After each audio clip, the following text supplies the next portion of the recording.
अहिले हामी नगरकोटदेखि तल भक्तपुर झर्ने क्रममा छौँ साथीहरू।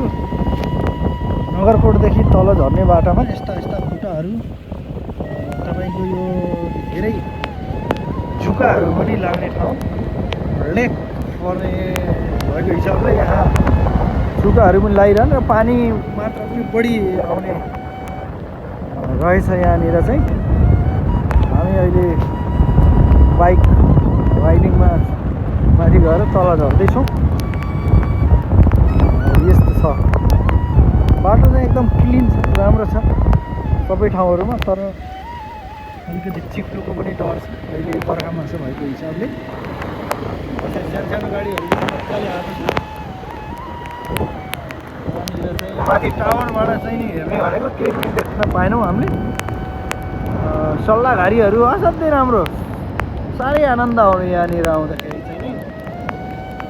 तपाईँको सायद धेरैजना त आउनु भएको छ होला नगरकोटमा, तर नआउनु भएको साथीहरू एकचोटि आउँदा पनि हुन्छ। साह्रै आनन्द रहेछ यहाँनिर।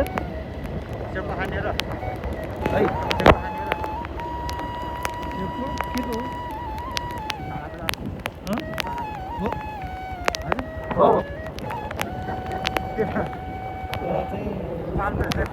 सेप्पा पाउँदो रहेछ। म चाहिँ अलिकति बफतिर खासै मन नजाने भएर मैले मना गरेँ।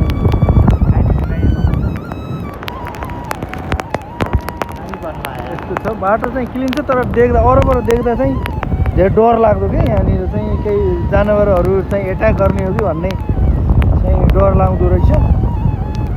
मलाई चाहिँ त्यस्तो लाग्यो। जङ्गल चाहिँ घनाघोर जङ्गल छ। उतापट्टि राइट साइड चाहिँ काभ्रे जिल्ला पर्दो रहेछ भने तपाईँको यतातिर है रानी झुला पर्ने छ। यहाँनिर जाने समय पनि छैन, रात पर्न लागिसकेको छ। यहाँनिर त्यति धेरै समयसम्म बस्न पनि डर लागिरहेछ मलाई चाहिँ। पानी पर्छ कि भन्ने, पानी ठुलो पऱ्यो भने फेरि जान सक्दैनौँ। त्यसैले यस्तो यस्तो छ।